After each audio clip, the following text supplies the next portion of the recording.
praktik detachment dan let it go. Dalam praktik law of attraction, ada satu hal yang paling penting banget harus kamu praktik, yaitu detachment dan let it go. Itu adalah salah satu teknik yang paling penting banget ketika kamu lagi praktik law of attraction. Karena percuma kalau misalkan kamu lagi manifest sesuatu, tapi kamu tidak detach, tidak let it go, nggak akan terwujud.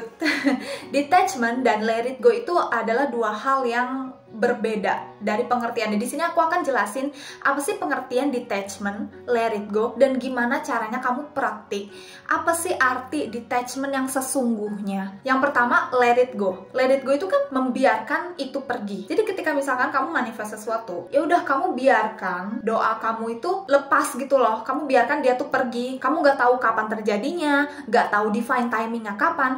Ya udah, dan lewat doa juga sesuai agama kepercayaan kamu masing-masing. Dan memang tantangannya kalau misalkan praktik manifest itu kita sangat terikat dengan keinginan. Jadinya apa? Kamu jadi mabok loa, mabok manifest. Ini salah nih. Kebanyakan orang tuh karena baru praktik, terus mereka jadinya kayak manifestnya terus-menerus sampai mereka nggak membiarkan otak ini tuh jadinya lepasin semua pikiran harapan itu. Yang kedua, detachment. Detachment itu adalah benar-benar lepas.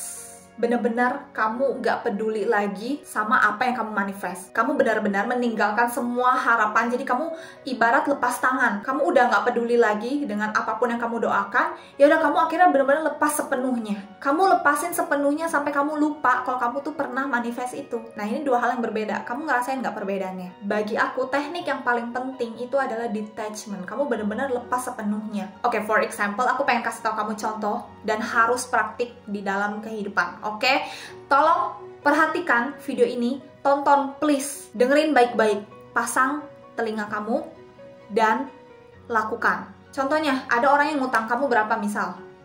500.000, terus dia nggak balik-balikin utang, ditagihin susah, malah yang ngutang yang galak, ya kan? Manifest biar dia bayar hutang kamu 500.000. Terus kamu jadi stres, kok nih orang nggak balik-balikin ya? Kamu udah manifest sampai mabuk loa, dan kamu akhirnya gimana? Ini keinginan kamu begini terus jadinya, nggak kemana-mana.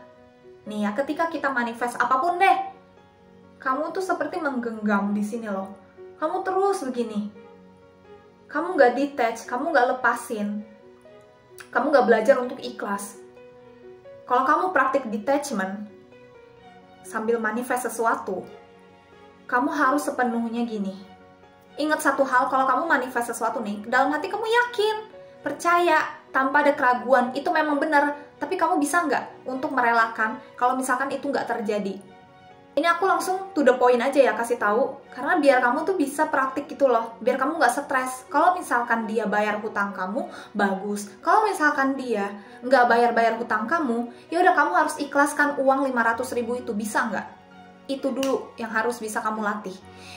Karena memang ada alasannya gitu loh, kan sesuatu terjadi ada alasannya dan kita nggak tahu. Kalau misalkan memang udah kamu manifest, udah kamu jalanin kehidupan sehari-hari tanpa mengingat si hutang itu 2-3 tahun dia nggak bayar-bayar, kamu harus bisa terima 500.000 itu nggak balik.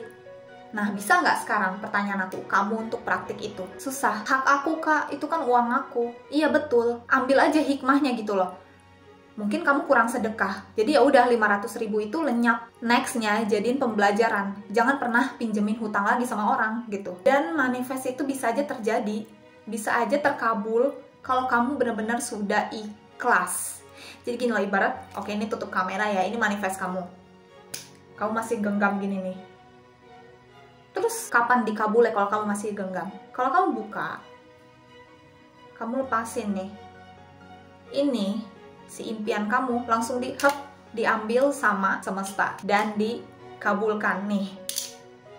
Paham nggak? Nangkep nggak pesannya nyampe sini? Kalau kamu happy, vibrasinya naik, itu cepet nyampenya, langsung nyampe dan bisa aja cepet dikabulkan. Kalau vibrasi kamu rendah, marah, ngeluh, makin bawah, nggak nyampe impiannya. Kayak gitu. Ini visualisasinya aja kayak gitu ya. Kalau misalkan kamu makin rendah, aduh, makin gak nyampe nih impiannya karena vibrasi kamu rendah. Tapi kalau kamu vibrasinya naik, happy, bersyukur terus apapun yang terjadi, tetap mengucapkan terima kasih, tetap enjoy present moment, naik vibrasi kamu nyampe. Cerita nyata dari aku deh. Kekuatan vibrasi yang sangat tinggi, aku bisa sampai di fallback sama Jeffrey Nicole. Jadi gini deh, aku kan pernah sharing ya di feeds aku, kamu bisa stalking Instagram aku. Aku kan pernah tuh scripting di 2021 dan itu terkabulnya di 2022 Februari. Siapa sih yang nggak tahu Jeffrey Nicole gitu loh? Hampir semua cewek tuh suka kan sama Jeffrey Nicole. Dan aku kaget di repost, di like, di komen, happy kayak cegil gitu loh di rumah. Kayak sampai tiduran di lantai, seneng banget, teriak-teriak. Senyum-senyum ya aku screenshot, aku pasang story gitu loh untuk kenang-kenangan. Tiba-tiba aku ada asumsi sedikit, tiba-tiba kayak dalam hati berasumsi ini, kayak di follow back deh, kayak bentar lagi di follow. Demi Tuhan, aku berasumsi kayak gitu. Dan beberapa menit kemudian aku buka TikTok lagi, Jeffrey Nicole start following you. Gila, aku merinding guys. Aku sama sekali nggak sempat mikir keraguan, nggak sempat mikir negatif ya boro-boro, karena di depan mata aku nih sekarang. Jadi kamu paham ya pesan dari video ini, detachment, let it go, itu dua hal yang berbeda, tapi sedikit aja bedanya. Karena detachment ini benar-benar kamu sepenuhnya lepas. Mau itu balik atau enggak, ya nggak apa-apa. Mau kamu menang lomba atau enggak, ya nggak apa-apa. Kamu bisa menang, kamu yakin kamu menang. Tapi kalau nggak menang, ya udah nggak apa-apa. Masih banyak kesempatan lain, masih banyak lomba-lomba lain. Daftar yang lain lagi aja. Oh ini impian nggak terkabul-kabul, kenapa ya? Ya iyalah, orang kamu genggam, kamu ikat, kamu kunciin, kamu karungin, gimana mau lepas, gimana mau ditangkap sama semesta untuk dikabulin kalau kamu aja masih begini. Kesalahan orang dalam manifest itu mereka terlalu fokus sama hasil. Jalanin pelan-pelan proses satu persatu. Coba perhatikan anak tangga yang kamu lewatin nih, proses-prosesnya. Kadang rencana manusia itu belum tentu berhasil. Pasti Tuhan tuh ngasih pintu-pintu yang lain untuk kita mewujudkan si goals itu. Mungkin kamu kena musibah dulu, ketemu sama orang jahat. Bisa nggak kamu bertahan, bertemu sama si orang jahat ini yang mengantarkan kamu ke impian?